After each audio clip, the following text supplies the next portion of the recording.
Hey everyone. इस video में आप उन तमाम सेंटेंसेस की इंग्लिश जानेंगे जो आप गुस्से में बोलते हैं। अगर आप चैनल पर नए हैं तो चैनल को सब्सक्राइब कर दें ताकि इस तरह की इन्फॉर्मेटिव वीडियो आपको मिलती रहे। तो चलते हैं अपने लेसन की तरफ। मेरा दिमाग खराब ना करो। Don't mess my mind. आप मुझ पर क्यों गुस्सा हो रहे हो? या आप किसी को बोल सकते हैं कि आप मुझ पर क्यों गुस्सा हो रहे हैं। तो आप कह सकते हैं why are you getting mad at me. जबान संभाल कर। हम ये सेंटेंस तब यूज़ करेंगे जब कोई इस तरह की बातें कर रहा हो जो हमारे लिए अच्छी ना हो और हम उन बातों को पसंद ना कर रहे हो।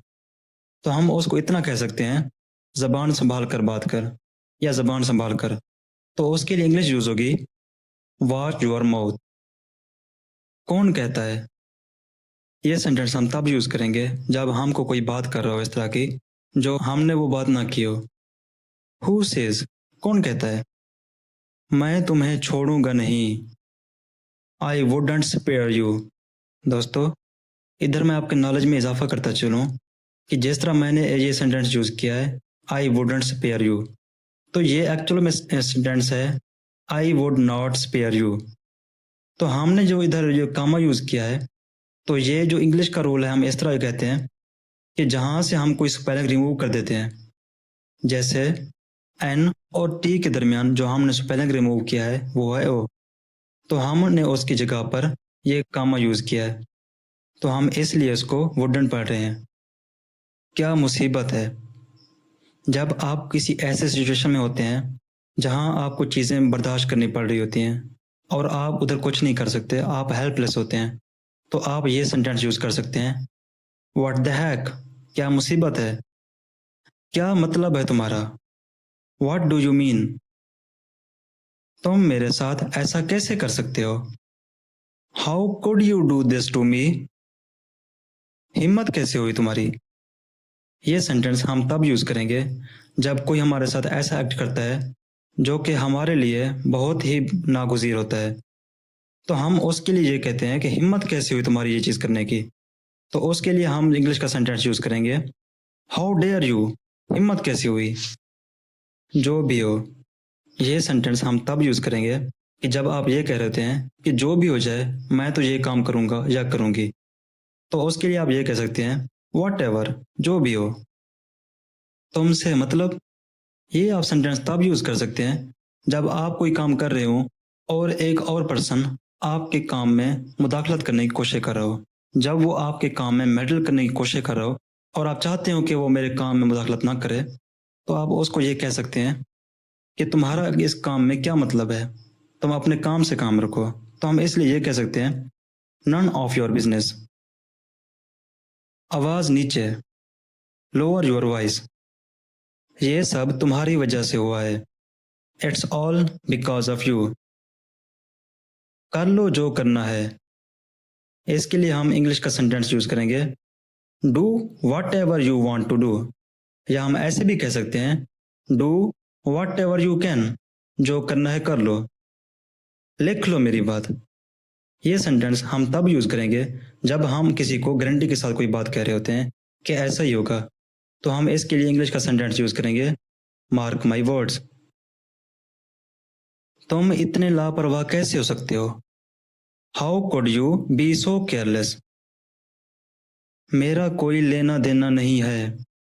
ये सेंटेंस हम तब यूज़ करेंगे जब हम ये कहेंगे कि हमारा उस चीज़ से कोई ताल्लुक नहीं है। तो हम उसको इंग्लिश में इस तरह कहेंगे I have nothing to do with this. तुम जानते नहीं मैं कौन हूँ। You have no idea who I am. या आप इस तरह भी कह सकते हैं you have no idea about me. तुम गलत बंदे से पंगा ले रहे हो। ये सेंटेंस हम तब यूज़ करेंगे जब कोई आपके साथ पंगा लेने की कोशिश कर रहा हो और आप उसको ये बात बता रहे हो कि आपके लिए ये बंदा ठीक नहीं है, मतलब आप खुद को खतरनाक साबित कर रहे हो और आप उसे ये कह रहे हो कि मुझसे पंगा लेना आपके लिए भारी साबित हो सकता है। तो आप उसको इंग्लिश में इस तरह कहेंगे you are messing with wrong person. अपनी औकात में रहो, बी इन योर लिमिट। अपनी ज़बान को लगाम दो, keep check on your tongue. तुम यहाँ क्यों आए हो? What brings you here? आखिर तुम हो क्या? What are you? मेरी फैमिली को बीच में ना लो। आप ये सेंटेंस तब यूज करेंगे जब कोई बंदा आपसे बात कर रहा हो और आपको इरिटेट करने के लिए आपके किसी फैमिली मेंबर की बात कर रहा हो, जिस तरह आपकी मदर या आपका फादर। तो आप उसको सिंपली इस तरह कह सकते हैं, don't you dare involve my family. चाहे कुछ भी हो, तुम्हें पैसे नहीं दूंगा। कम व्हाट में, I wouldn't give you money. Come what में का मतलब होता है चाहे जो कुछ भी हो जाए। आप इसको दूसरे सेंटेंस में भी यूज कर सकते हैं। मैं तुम्हारे दांत तोड़ दूंगा। I'll break your teeth। मैं तुम्हें तो सबक सिखाऊंगा। जब आप किसी को कह रहे होते हैं कि मैं तुम्हें ज़रूर सबक सिखाऊंगा, तो आप इंग्लिश का ये सेंटेंस यूज कर सकते हैं, I'll teach you the lesson। चले जाओ, नहीं तो मैं तुम्हारी गर्दन तोड़ दूंगा। Go away और I'll break your neck। उंगली मत दिखाओ। जब कोई बंदा आपको उंगली दिखा रहा हो, तो आप उसके लिए ये सेंटेंस यूज कर सकते हैं, don't point your finger at me. मुझे उंगली मत दिखाओ। या आप कह रहे हो कि आप उसे उंगली मत दिखाओ, तो आप इस तरह भी कह सकते हैं, don't point your finger at him. मैं आपसे डरता नहीं। जब कोई आपसे पंगा लेने की कोशिश कर रहा हो और आप उसको ये कह रहे हो कि मैं तुमसे नहीं डरता, अगर तुम ये कर रहे हो तो मैं इससे ज्यादा तुम्हारे साथ कर सकता हूँ क्योंकि मैं तुमसे नहीं डरता। तो इसके लिए हम इंग्लिश का ये सेंटेंस यूज करेंगे, I am not afraid of you. तुम मुझे छू नहीं सकते। ये सेंटेंस हम तब यूज करेंगे जब कोई बंदा आपको धमकी दे रहा हो और आप ये उसको ये कह रहे हो कि आप तो इतना कुछ कह रहे हैं लेकिन आप मुझे छू तक नहीं सकते। तो इसके लिए हम ये सेंटेंस यूज करेंगे, you can not even touch me. थप्पड़ मारूंगा तुम्हें, आई विल स्लैप यू। हिम्मत है तो ऐसा करके दिखाओ, do it if you are bold enough. Bold enough का मतलब होता है अगर तुम इस काबिल हो तो। खामोशी से बैठो, नहीं तो यहां से चले जाओ। Sit silent otherwise be off from here. Sit silent, खामोशी से बैठ जाओ, अदरवाइज या फिर बी ऑफ फ्रॉम हियर, यहां से चले जाओ। तुमने मेरे भाई को गाली कैसे दी। ये सेंटेंस जब हम किसी पर्सन को कहेंगे तो हम उससे ये गुस्से की सिचुएशन में पूछेंगे कि तुम होते कौन हो मेरे भाई को गाली देने वाले। तो हम उसको ये कहेंगे, how dare you abused my brother. तुमने मेरे भाई को गाली कैसे दी। मैं तुम्हें गोली मार दूंगा, I'll शूट यू। या आप इस तरह भी कह सकते हैं, आई विल शूट यू। दूर हो जाओ मेरी नज़र से। ये सेंटेंस हम तब यूज करेंगे जब हम किसी को ये कहते हैं कि आप मेरी नज़रों से दूर हो जाओ और फिर कभी मेरे सामने ना आना, तुम मेरी नज़रों के सामने से दफा हो जाओ। तो हम इसमें इंग्लिश का ये सेंटेंस यूज करेंगे, get out of my site. तमीज से बात करो, टॉक विद मैनर्स। याद रखना, मैं तुम्हें देख लूंगा, I will see you mind it. या आप इस तरह भी कह सकते हैं, mind it, I will see you. अपना मिजाज ठीक करो, बिहेव यूर सेल्फ। तुम कुछ भी नहीं हो, यू आर नथिंग। या आप इस तरह भी कह सकते हैं कि आपकी मेरी नज़र में कोई अहमियत नहीं है, या आप मेरे लिए कुछ भी नहीं हो। तो आप ये कह सकते हैं, you are nothing to me. मैं देख लूंगा। ये सेंटेंस हम तब यूज करेंगे जब कोई आपके साथ कोई बुरा काम करके जाए, जो आपको कोई ऐसी बातें सुना कर जाए जो आप पसंद ना करते हो। तो आप उसमें ये कह सकते हैं कि आपने ये तो कर लिया है, आप देखना मैं क्या करता हूँ। तो आप ये सेंटेंस यूज कर सकते हैं, मैं देख लूंगा। तो इसके लिए आप कहेंगे, आई विल सी यू। अगर आप कहते हैं मैं तुम्हें देख लूंगा, तो उसके लिए सेंटेंस होगा, I will see you.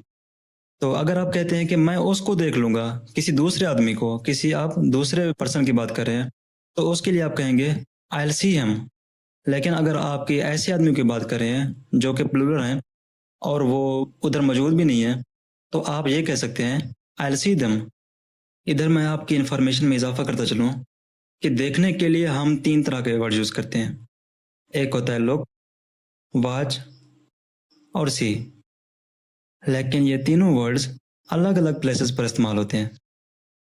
Imagine करें कि आप एक बाग में हैं और कोई चीज़ आपके सामने से गुजर जाती है, वो ऐसे ही आपके सामने से गुजर जाती है, आपका कोई प्लान नहीं होता उसको देखने के लिए, तो आप उस चीज़ के लिए यूज़ करेंगे सी।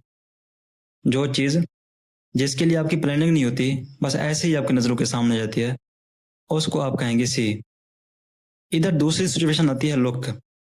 लुक का वर्ड हम तब यूज़ करेंगे जब कोई चीज़ आपके सामने तो आ जाती है, लेकिन फिर आप उसको गौर से देखने लगते हैं। जैसे फ़र्ज़ करें आप किसी पार्क में हैं और कोई लड़की आपके सामने से गुज़र जाती है। जो आपके सामने से ऐसे गुज़र जाती है, वो होता है सी। लेकिन जब आप उसको गौर से देखने लगते हैं, वो आपको अच्छी लगे, बुरी लगे, वो एक अलग बात है। लेकिन जब आप उसको गौर से देखते हैं, तो आप इधर लुक का वर्ड यूज़ करेंगे। इसके अलावा तीसरी सिचुएशन आती है वॉच। वॉच का हम देखना तब यूज़ करेंगे जब हम किसी चीज़ की प्लानिंग के साथ देखते हैं। जिस तरह मूवी का देखना, किसी ड्रामे का देखना, तो वो हमारी प्लानिंग होती है कि हम इस टाइम को देखेंगे और इतने टाइम के लिए देखेंगे, तो इसके लिए हम वर्ड यूज़ करेंगे वॉच। तो चलते हैं हमारे लेसन की तरफ। मैं गुस्से में होश खो देता हूँ। इस सेंटेंस का मतलब ये है कि जब आप गुस्से में होते हैं, तो आप अपना कंट्रोल खो देते हैं और आपको पता नहीं होता कि आप क्या कर रहे होते हैं। तो हम इसलिए ये सेंटेंस यूज़ करेंगे, मैं गुस्से में होश खो देता हूँ। आई loose my mind in anger. I loose मैं खो देता हूँ, माई माइंड अपना दिमाग, इन एंगर गुस्से में। मैं गुस्से में होश खो देता हूँ। बहुत हुआ, देखो अब। ये सेंटेंस हम तब यूज़ करेंगे जब आपको कोई गुस्से में कोई बातें सुना रहा हो और आप उसकी बातों से तंग आ चुके होते हैं और आप कोई एक्शन लेने का सोच रहे होते हैं, तो आप ये सेंटेंस यूज़ कर सकते हैं, दैट डज इट। बहुत हुआ, देखो अब। आप इसके आगे और भी सेंटेंस यूज़ कर सकते हैं कि बहुत हुआ, देखो अब मैं क्या करता हूँ। लेकिन ये जो फ़िक्रा है, बहुत हुआ, देखो अब, इसको हम इंग्लिश में ऐसे बोलेंगे, दैट डज इट। वो अपने स्टूडेंट के साथ बहुत गुस्से में था। या आप ऐसा कह सकते हैं, वो अपने स्टूडेंट्स के साथ बहुत गुस्सा कर रहा था। तो हम इसके लिए इंग्लिश का सेंटेंस यूज़ करेंगे, he was furious with his students. इधर जो फ्यूरियस का वर्ड है, हम इसको गुस्सा कंसीडर करेंगे। इस वर्ड की मीनिंग की बात करें तो इसका मतलब होता है शदीद। तो हम इसका ये कहेंगे कि वो अपने स्टूडेंट्स के साथ बहुत गुस्से में था। मैंने अपने आप को खो दिया। ये सेंटेंस हम तब यूज़ करेंगे जब आप गुस्से में होते हैं और आप अपने कंट्रोल से बाहर हो जाते हैं और कुछ ऐसा एक्ट कर जाते हैं जो आप अपने होश हवास में नहीं करते। तो आप इसके लिए ये सेंटेंस यूज़ करते हैं, आई लॉस्ट माई टेम्पर। मैं अपने कंट्रोल से बाहर हो गया। ऐसा कुछ नहीं। ये सेंटेंस हम तब यूज़ करेंगे जब कोई बंदा आप पर इल्ज़ाम लगाता है या कोई बंदा ऐसी चीज़ आपको कहता है जो आप में मौजूद नहीं होती या वो एक्ट आपने नहीं किया होता। तो हम उसके लिए इंग्लिश का सेंटेंस इस तरह यूज़ करेंगे, नथिंग ऑफ द काइंड। या आप इस तरह भी कह सकते हैं, नथिंग ऑफ द सॉर्ट। ऐसा कुछ नहीं। मेरी लाश पर से। आप जब किसी के साथ उलझ रहे होते हैं, तो वो कहता है कि मैं ऐसा कर दूंगा, वैसा कर दूंगा, तो आप ऐसा कहते हैं कि अगर आपने ये करना है तो आप मेरी लाश से गुजर कर जाएंगे। इसके अलावा आप ऐसा नहीं कर सकते। तो आप इस सिचुएशन में इंग्लिश का ये सेंटेंस यूज़ करेंगे, ओवर माई डेड बॉडी। उसने पैसे दे मारे। ये सेंटेंस हम तब यूज़ करेंगे जब आपका पैसे देने का मन तो ना कर रहा हो, लेकिन फिर भी आपको देने पड़ रहे हो। जैसे कोई रिश्वत ले रहा हो आपसे या कोई इस तरह की सिचुएशन। लेकिन अगर कोई आपको इस तरह के पैसे देता है, तो हम उसके लिए इंग्लिश का सेंटेंस यूज़ करेंगे, ही शोड द मनी। उसने पैसे दे मारे। इस तरह की मज़ीद इन्फॉर्मेटिव वीडियो हासिल करने के लिए इस चैनल को सब्सक्राइब कर दें, वीडियो को लाइक करते हैं। तो मिलते हैं अगली वीडियो में एक नए लेसन के साथ।